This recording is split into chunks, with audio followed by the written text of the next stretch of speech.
तन्हा दिल की गलियों में तेरी यादों का शोर है।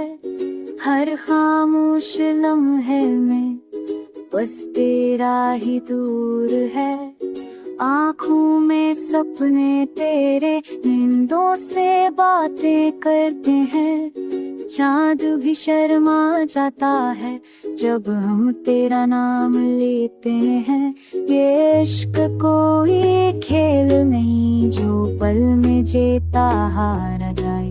ये वो आग है जो दिल में जले तो उम्र भर बुझ ना पाए।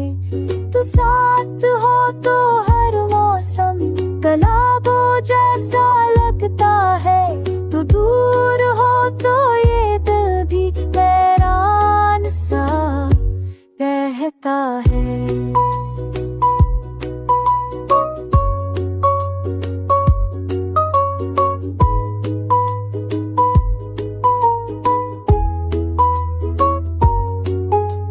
चलो तो तेरे साए में, मैं रखूं तो तेरी याद हो। मेरी हीरी हर पक सांस में तेरी खुशबू आबाद हो।